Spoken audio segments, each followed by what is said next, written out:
I'm taking a boat cruise on this lovely boat right here. It's a 1-hour cruise that goes around Elliott Bay here. And here's a nice big boat coming in. So here's, this is Pier 55 at the waterfront. Shortly. This is home to Fisherman's Restaurant, which is a great place to grab a drink and sit outside. They have a nice view out there.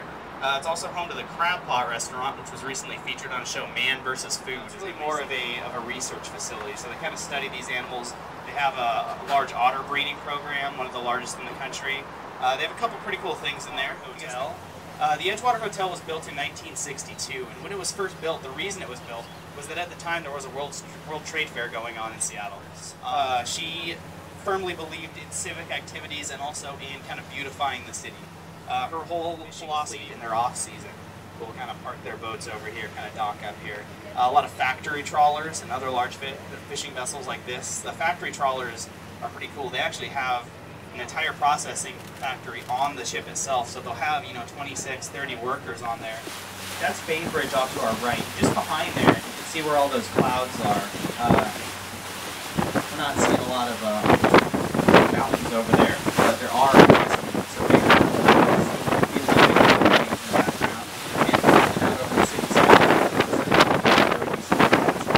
way down under the water and kind of shoot themselves up onto it. And, yeah, it's pretty cool. Hopefully we'll see this one that's playing around in the water trying to jump up there at some point.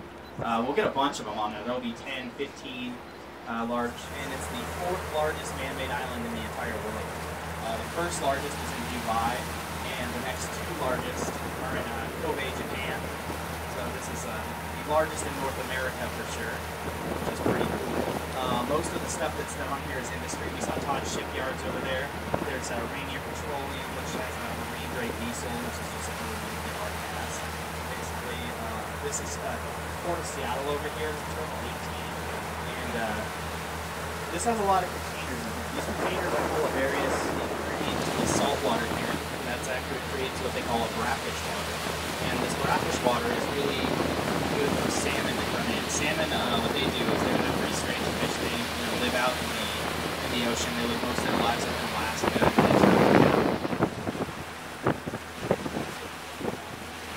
So another cool building that we have over there in our skyline is probably the most prominent building that we have. This one is the Columbia Tower. The Columbia Tower is 76 stories tall. It's the big black building over there.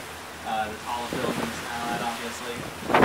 When this building was originally built, it was designed actually to be its current 76 stories high, but it was supposed to be 1,005 feet tall when it was completed.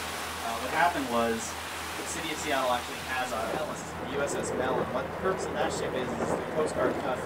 So that enforces just maritime law.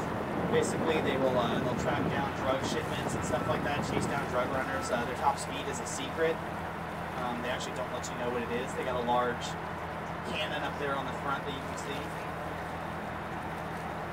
Not a vessel to be trifled with. And we got Safeco Field over there, just off to the right. So the Safeco Field is where the Mariners play. So it's not where the Seahawks are playing or the Chargers are playing right now.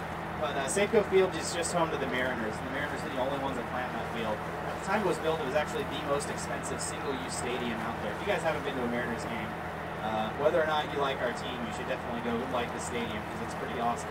It has a retractable roof. The roof costs $67 million just for the roof. They've never been rained out of a game due to the fact that they can open and close it, so that's pretty cool. They have awesome grass out there. And Quest Field is just off to the left of that. Quest Field has the large white arches up there, and it's definitely known for being one of the nicer stadiums to play at in the NFL. If any of you guys actually follow football, then they definitely talk about Quest Stadium and how awesome it is a lot. Seahawks play out there, the Seattle Sounders.